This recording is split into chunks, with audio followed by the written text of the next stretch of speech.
The Jewish expulsion from England, 1190. The massacre at York, the year 1190, marked one of the darkest chapters in medieval England's history, culminating in the brutal massacre of the Jewish community at York. It was a time of deep religious fervor, social unrest, and widespread anti-Semitism, which laid the groundwork for violence against the Jewish population. This tragic event served as a precursor to the expulsion of Jews from England a century later in 1290. The background: during the Norman conquest in 1066, Jews arrived in England under William the Conqueror's rule. As skilled financiers and traders, they played an essential role in the economy. However, their position as moneylenders, due to restrictions barring Christians from charging interest, made them targets of resentment among the population. They were perceived as agents of royal power, as much of their wealth was ultimately taxed heavily by the crown. Tensions worsened under King Richard III's reign. Richard's coronation in 1189 sparked violent anti-Semitic riots, with rumors spreading that Jews were plotting against Christianity.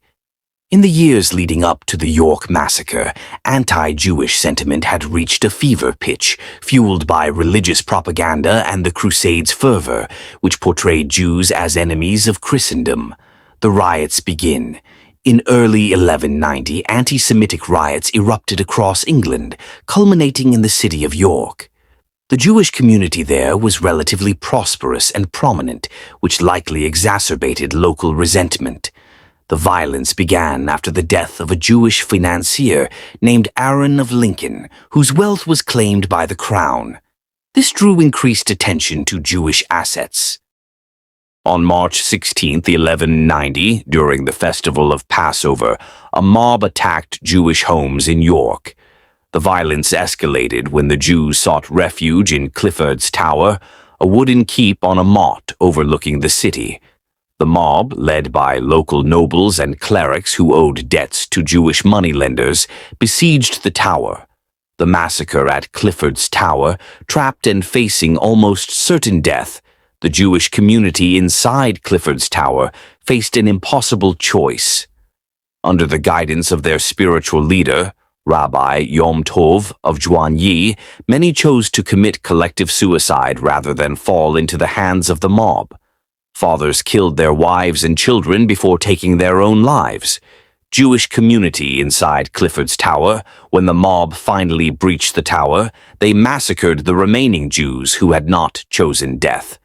It is estimated that around 150 Jewish men, women, and children perished in this tragedy.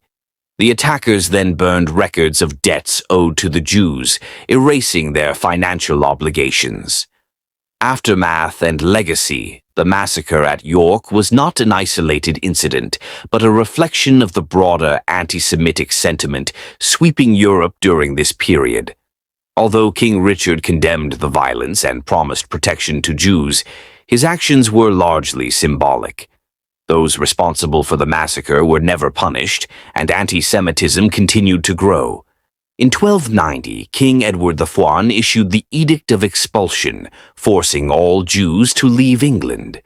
This edict remained in effect for over 350 years, until the Jewish community was formally readmitted under Oliver Cromwell in the mid-17th century. In 1290, the York massacre remains a haunting reminder of how prejudice and economic scapegoating can lead to horrific violence. Today, Clifford's Tower stands as both a historical landmark and a symbol of the need to remember and confront such atrocities to prevent them from happening again.